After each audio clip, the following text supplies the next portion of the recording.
Roman Reigns को कौन superstar हराएगा undisputed championship के लिए? अगर ये सवाल डब्ल्यूडब्ल्यूई पूछे और सोचो इस पर रोमन रेंस क्या रिप्लाई कर सकते हैं। डब्ल्यूडब्ल्यूई ने पोस्ट डाली अपने डिजिटल प्लेटफॉर्म्स के ऊपर, आप लोग देख सकते हो। यहाँ पर डब्ल्यूडब्ल्यूई पूछ रही है who can dethrone Roman Reigns, और इंस्टाग्राम के ऊपर रोमन रेंस ने ही खुद इसका आंसर दिया है और वो 2 वर्ड्स का आंसर है। अब वो क्या है आप देख सकते हो। उन्होंने सिंपली लिखा है कीप ड्रीमिंग और साथ में 2 हंसने वाली, वो भी मुंह फाड़ के हंसने वाली मुझे रोमन रेंस ने डाली हुई है। यानी कि रोमन रेंस के अकॉर्डिंग अगर तुम ये चीज़ सोच रहे हो कि कौन हराएगा रोमन रेंस को, तो फिर ये तुम सपने ही देखते रहो, क्योंकि रियलिटी में ऐसा कुछ नहीं होने वाला। तो ये कॉन्फिडेंस है रोमन रेंस का। इवन पॉल हेमन, मतलब दोनों ही चढ़ गए डब्ल्यूडब्ल्यूई के ऊपर।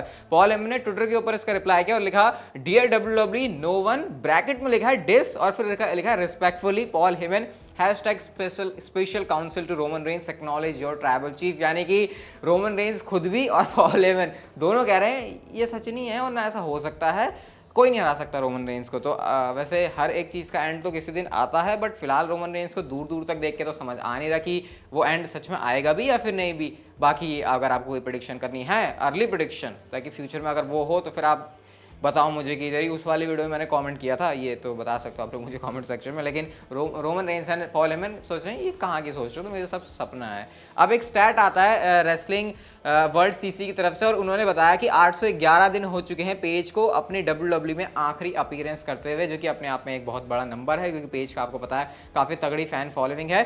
अब इस पर रिप्लाई किया खुद से ही पेज ने, उन्होंने कहा कि तुम्हें ये सारी चीज़ें मुझे रिमाइंड करना छोड़ देना चाहिए। यानी कि वो लिखती हैं fam you got to stop reminding me, कि मुझे ऐसी ऐसी बातें तुम याद मत दिलाओ। अब पेज ने इस चीज़ को काफ़ी बार टीज किया है कि वो दोबारा से रेसलिंग रिंग में अपना रिटर्न करेंगी। उन्होंने ऐसे करके कहा था कि जब एज आ सकते हैं, जब डैनियल ब्रायन आ सकते हैं, तो मैं क्यों नहीं आ सकती। और वो इस चीज़ को लेकर काम भी कर रही हैं। मतलब उन्होंने ये बताया था कि ऑलरेडी वो अपने आप को उस पाथ के ऊपर चला चुकी हैं कि वो कैसे दोबारा से रेसलिंग रिंग में अपना रिटर्न करें। वही चीज़ होगी या फिर नहीं, बट फिलहाल के लिए पेज को ऐसा अच्छा नहीं लग रहा है डब्ल्यूडब्ल्यूई से इतना टाइम तक गायब हुए और रेसलिंग रिंग में भी नहीं आ रही, वो तो एक अलग ही बात है।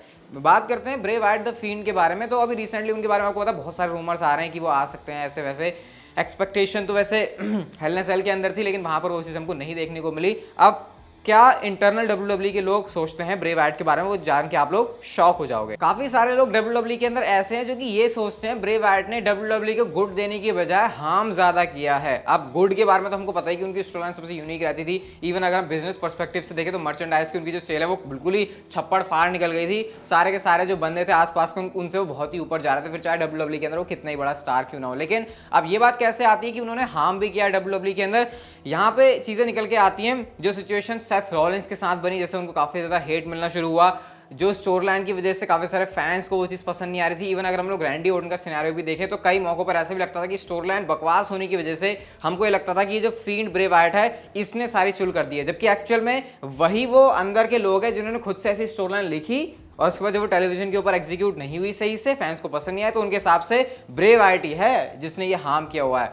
मुझे ये चीज़ बिल्कुल समझ में नहीं आ रही कि ये चीज़ मतलब सोची कैसे जा रही है कि ब्रे वाइट ने डब्ल्यूडब्ल्यूई को हार्म किया है। बहुत सारी चीज़ें सही नहीं हुई हैं ब्रे वाइट के साथ में, लेकिन इसमें उन लोगों की गलती है जिन्होंने वो स्टोरी लाइन लिखी, और जिन्होंने ये स्टोरी लाइन लिखी वही ये बात अंदर से बोल रहे हैं। मतलब उन्हीं से मिले जुले डब्ल्यूडब्ल्यूई के इंटरनल लोग हैं। अब स्टोरी लाइन भी वहीं से आती है, हालांकि क्रिएटिव टीम बिल्कुल अलग होती है, पर अंदर के लोग ऐसा सोच रहे हैं, ये मुझे काफ़ी अजीब लग रहा है। मतलब पहले तो उस बंदे को खुद ही तुम वैसी बुकिंग दो, ठीक है, फिर कचरा हो जाए तो फिर बोलो इसने गलत किया है। मेरे ख्याल से अगर सारी चीज़ें ब्रे वाइट के अकॉर्डिंग चलती तो सिचुएशन बहुत डिफरेंट होती, बट हमेशा डब्ल्यूडब्ल्यूई के अंदर ये चीज़ होती नहीं है। अब डब्ल्यूडब्ल्यूई में अंदर लोग ऐसा सोच रहे तो एक सवाल यही बनता है कि क्या अब वो दोबारा से ब्रे वाइट को लाना चाहेंगे डब्ल्यूडब्ल्यूई के अंदर। अब पता नहीं भाई सिचुएशन यहाँ पे क्या होने वाली है, बट ये कुछ अजीब सी बात लगी मुझे। आपकी क्या रिएक्शन है इसके ऊपर, मुझे आप लोग कमेंट सेक्शन में बता सकते हो। ड्रू मैकिंटायर की स्वॉर्ड के बारे में बात करते हैं जिसका नाम है एंजेला। अब देखो जब ड्रू मैकिंटायर इसको अपनी टेलीविजन के ऊपर लेकर आए थे तो विंस मैकमैन ने स्वॉर्ड उनको दी थी, आपको पता ही है, मैंने आपको काफी टाइम पहले ही बताया था। तो यहाँ पर उन्होंने कहा कि इसका नाम एंजेला कैसे पड़ा। उन्होंने कहा कि देखो मैं तो कुछ नाम रखना चाह रहा था जैसे कि बोनी करके, ब्लडी बोनी करके, ऐसा करके कुछ, लेकिन विंस मैकमैन ने मुझसे सिंपली ये क्वेश्चन पूछा तुम्हारी मदर का क्या नाम है। तो ड्रू मैकिंटायर की मदर का नाम था एंजेला। सैडली अब वो इस दुनिया में नहीं है। तो फिर उसके बाद यहाँ पे उन्होंने कहा कि क्यों ना इसका नाम एंजेला ही रख दिया जाए, और ड्रू मैकिंटायर को ये वाला आइडिया काफ़ी पसंद आया और इसी वजह से वो जो स्वॉर्ड है उसका नाम एंजेला हो गया, क्योंकि ड्रू मैकिंटायर वो मदर आपस में काफ़ी क्लोज थे, ऑब्वियसली मदर सन का रिलेशन काफ़ी क्लोज वाला होता है, तो उनको अपनी एंजेला स्वॉर्ड से भी काफ़ी प्यार है। तो उन्होंने सोचा कोई ऐसी चीज़ में रख लेता हूँ जो कि मेरे पास भी रहे और मेरी मॉम का मेरे को से याद भी दिलाते रहे, तो इस वजह से उनका जो नाम जो है वो एंजेला पड़ गया। कुछ इंटरेस्टिंग सी बात लगी मुझे तो आपके साथ मैंने शेयर कर दी। कोडी रोड्स की बात करते हैं तो कोडी रोड्स की सर्जरी हो चुकी है। आप लोग ब्रैंडी रोड्स जो कि उनकी वाइफ है, उनके ट्विटर के ऊपर ट्वीट देख सकते हो। उन्होंने कहा है the doctor just repaired Cody's pectoral tendon which was torn completely off the bone, successful surgery, जो कि काफ़ी अच्छी बात है। He is on the road to recovery now, तो मतलब कि सक्सेसफुली जो कोडी रोड्स उनकी सर्जरी हो चुकी है। अब यहाँ से आप वेट करो 6 महीने का प्रॉपर से कोडी रोड्स को दोबारा अपने आप को वैसे ही करने में जैसे कि वो इंजरी से पहले थे। तो अभी इस चीज़ में थोड़ा सा टाइम लगेगा, बट अच्छे से वो ठीक होके आ जाए, रिकवर होके आ जाए, यही हम लोग उम्मीद करेंगे। फिर उनकी जो स्टोरी लाइन होती है, क्योंकि उनका स्टॉक काफ़ी हाई होगा, इतने टाइम से वो है नहीं टेलीविजन के ऊपर, तो फैंस के एक्साइटमेंट रिएक्शन काफ़ी तगड़े होंगे। आई थिंक उस पॉइंट पर कोडी रोड्स को देखने में मज़ा ही आ जाने वाला है।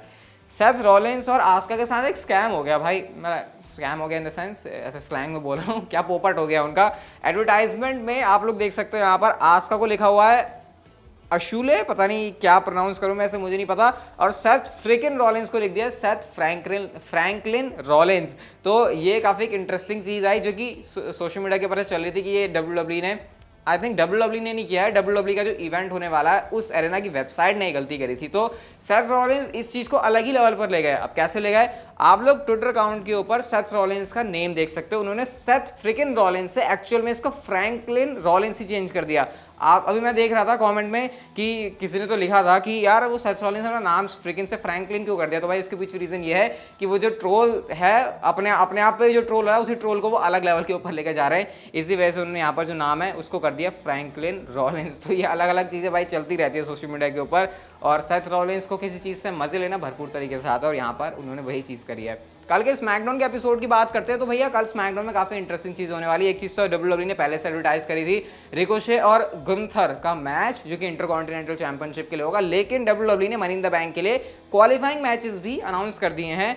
Money in the bank women's division के लिए जो क्वालिफाइंग मैच है वो है लेसी एवंस और जाया ली का, और ये बड़ा इंटरेस्टिंग है भाई। मेंस डिवीजन के क्वालिफाइंग मैच में ड्रू मैकिंटायर वर्सेस शेमस, तो इन दोनों में से जो भी जीतेगा वो क्वालिफाई कर जाएगा मनी इन द बैंक एक स्पॉट के लिए। तो ये काफ़ी इंटरेस्टिंग होगा देखना। तो कल के स्मैकडाउन में काफ़ी मजा आने वाला है। रिडल ने तो ये भी कहा है कि रोमन रेंस में स्मैकडाउन में आ रहा हूँ तेरे लिए, तो कल इससे रिलेटेड क्या होता है वो भी काफ़ी मजे की चीज़ होगी देखने के लिए। और जो हमारी आज की नेक्स्ट एंड फाइनल स्टोरी जुड़ी है वो रोमन रेंस के बारे में है, और अब जो मैं आपको सारी चीज़ें बताने वाला हूँ आई थिंक आपके वो सारे डाउट्स क्लियर कर देगी जो कि अभी तक रोमन रेंस के बारे में हमारे सामने चल रहे थे।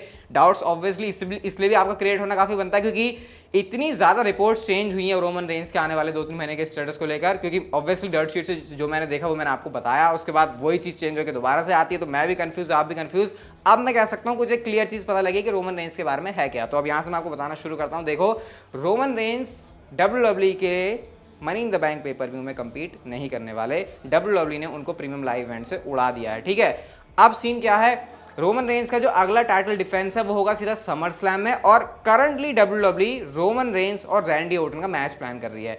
अब सवाल आता है कि रिडल की जो स्टोरी लाइन चल रही है उसका क्या, रिडल भी तो रोमन रेंस के साथ कुछ चुल कर रहे हैं, तो उसका क्या रिलेशन है। तो अगर आपको ये लग रहा है कि रिडल तो इसलिए है क्योंकि रैंडी ऑर्टन से फ्यूड करनी है, नहीं ऐसा नहीं है। WWE समर स्लैम से पहले रोमन रेंस को स्मैकडाउन के एपिसोड में लड़वा सकती है, एंड शायद वो मैच अनडिस्प्यूटेड चैंपियनशिप के लिए हो सकता है, किसके अगेंस्ट, रिडल के। तो ये इस समय रोमन रेंस का पूरा सिनेरियो चल रहा है कि भैया मनी इन द बैंक के अंदर उनको कंपीट करना नहीं है, समर स्लैम में उनका पहला प्रीमियम लाइव इवेंट, हाँ प्रीमियम लाइव इवेंट का डिफेंस होगा, मतलब इतने टाइम से जो नहीं हो रहा वो रैंडी ऑर्टन के अगेंस्ट में होगा। लेकिन उससे पहले क्योंकि मनी इन द बैंक के अंदर तो वो आ नहीं रहे, तो किसी स्मैकडाउन के शो में आपको रिडल और रोमन रेंस लड़ते हुए दिखाई दे सकते हैं सिंगल्स मैच में, एंड शायद WWE वहां पर चैंपियनशिप भी ऑन द लाइन रख दे, और उसके बाद WWE सीधा क्लैश एट द कासल जो कार्डिफ के अंदर यूके के अंदर WWE का इवेंट होने वाला है, वहां पर ड्रू मैकिंटायर के अगेंस्ट रोमन रेंस को रखने वाले। तो ये फिलहाल अभी एक क्लियर मुझे पिक्चर नजर आ रही है फाइनली काफी दिन के बाद रोमन रेंस के बारे में कि उनको लेकर क्या प्लान है। बट अच्छा ये है कि अगर WWE उनको कम शो प्रीमियम लाइव इवेंट में लड़वा रही, मतलब मनी इन द बैंक में नहीं लेकर आए, तो स्मैकडाउन के एपिसोड में आपको रोमन रेंस कंपीट करते हुए दिखाई दे सकते हैं, क्योंकि WWE को रिडल और रोमन रेंस का मैच भी करवाना है, क्योंकि WWE ने इनिशियली उसी मैच को सबसे पहले प्लान किया था। तो क्योंकि रैंडी ऑर्टन से पहले रिडल से भी लड़ना है, तो इसलिए WWE इस तरीके से कुछ मैनेज करने वाली है। तो फिर भी ठीक है, चलो अगर WWE इस प्लान के हिसाब से भी चल रही है, चलो मनी इन द बैंक के अंदर नहीं आ रहा है, अब क्या ही कर सकते हैं भाई, अब WWE को नहीं लेके आना तो फिर अब हम तो रो ही सकते हैं और तो कुछ कर नहीं सकते इससे ज्यादा। लेकिन ये कुछ रोमन रेंस का शेड्यूल है जो कि मैंने आपको सारा बता दिया। अब बाकी देखो आगे क्या होता है रोमन रेंस के साथ। लेकिन अगर आपको वीडियो अच्छी लगी तो यार like share subscribe notification bell सब कुछ ऑन कर दो, और सब्सक्राइब और शेयर भी कर दो अपने फ्रेंड्स के साथ में, and see you guys in my next video.